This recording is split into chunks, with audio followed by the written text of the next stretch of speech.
জামাত ইসলামী ও নেতা বা কর্মী এই ঘটনার সাথে সম্পৃক্ততা নেই। রাজনৈতিকভাবে জামাতকে প্রতিপন্ন করার জন্য উদ্দেশ্যপ্রণীতভাবে সুযোগ সন্ধান একটি মহল অপপ্রচার চালাচ্ছে। আমরা একটি নিন্দা ও প্রতিবাদ জানাচ্ছি। প্রিয় বন্ধুরা, আপনাদের অবগতির জন্য আরো উল্লেখ করছি যে ঘটনার সংবাদ পেয়ে বাংলাদেশ জামাত ইসলামী যশোর জেলার আমির গোলাম মনসুর, জেলা জামাতের সেক্রেটারি মৌলানা আবু জাফর সিদ্দিকী, জামাত ইসলামী যশোর জেলার সভাপতি গোলাম কুদ্দুস মাননীয় পরিষদের মঙ্গলবার বেলা 12টায় ঘটনাস্থল পরিদর্শন করেন।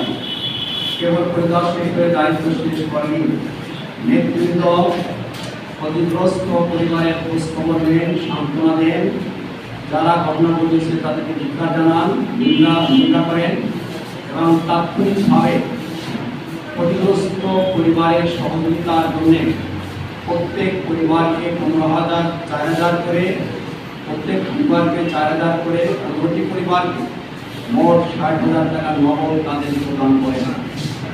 আমরা প্রশাসন ও গণমাধ্যম কর্মীদের কাছে সহযোগিতা তদন্তপূর্বক প্রকৃত ঘটনা উদ্ঘাটন করার জন্য জোর দাবি জানাচ্ছি। একই সাথে ক্ষতিগ্রস্তদের প্রতি জানাচ্ছি গভীর সমবেদনা। এই ঘটনাকে ভিত্তি করে কেউ যাতে গোলাপানিতে মাছ শিকার করতে না পারে সেজন্য প্রশাসন ও গণমাধ্যম কর্মীদের সজাগ দৃষ্টি রাখার অনুরোধ করছি।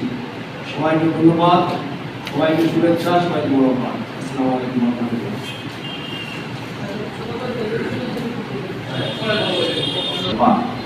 তাদের জামাত ইসলামের উপর দায়িত্ব পর্যায়ের জন্য পরীক্ষা এখন সে সমর্থক কিনা সেটা তো আপনারা গ্রহণ করতে পারেন।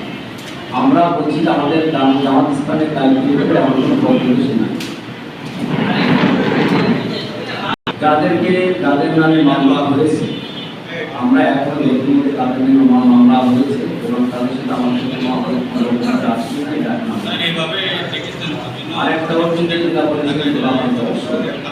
জামাত ইসলামী 5ই আগস্টের পরে যখন ওপেন হয়েছে বাংলাদেশের আপামর জনতা সাধারণ সবাই পাশে জামাত ইসলামী ছিল। আমাদের দেশে যারা হিন্দু সম্প্রদায় তাদের সম্পদ ইজ্জত আবরু জীবনের নিরাপত্তার জন্য জামাত অত্যন্ত প্রয়োজনীয় কাজ করেছে।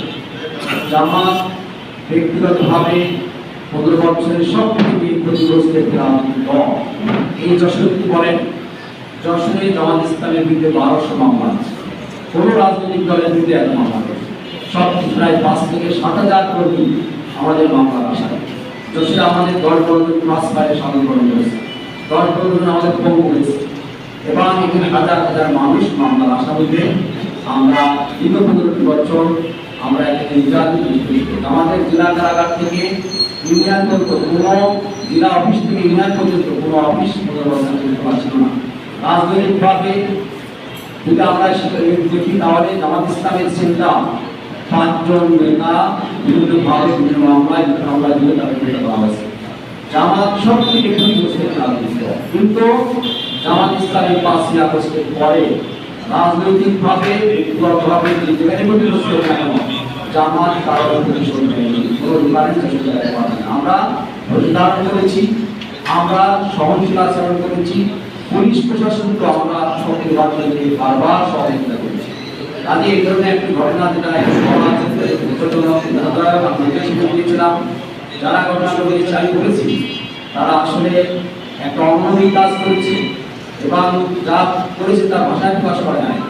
আমরা তাৎক্ষণিকভাবে দেখেছেন, আমি তাৎক্ষণিকভাবে প্রত্যেকটা পরিবারের ঘর আমাদের জন্য 4,000 করে টাকা দিচ্ছি এবং 60,000 টাকা আমি সেখানে তাৎক্ষণিক তাদের দিতে আসছি।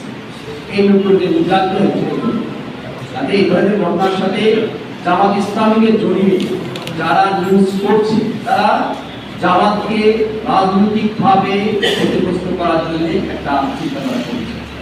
আমরা এখন মিডিয়াতে গত মঙ্গলবার আপনারা ওখানে আসলে কি করবো, এর অধিকাংশ কিন্তু জামাত ইসলামী মিছিল নিবে এবং জামাতের পর্যন্ত আর্থিক সহযোগিতা আপনি বন্ধ করতে পারেন। এই রমজান মাসে আমরা ফোন করে দিয়েছি, প্রতিটা পরিবার আমাদের কতদিন ফোন করে আমরা যেহেতু তারা আসলে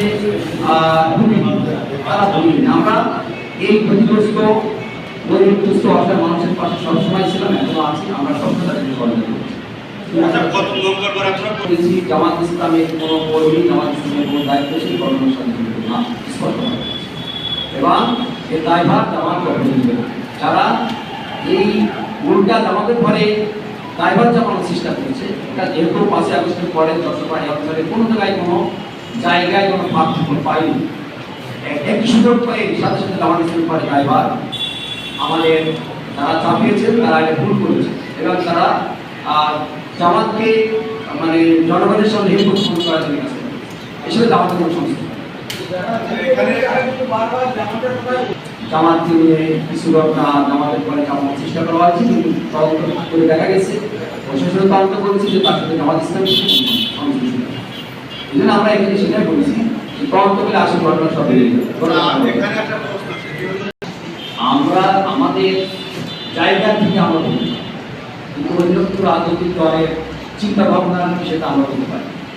আমরা আমাদের জায়গা থেকে বলছি এই ঘটনার সাথে জামাত ইসলামের কোনো সংশ্লিষ্ট নেই। অন্য কোন রাজনৈতিক দল কি বলবো সেটা বিষয়ে আমরা মনে করি।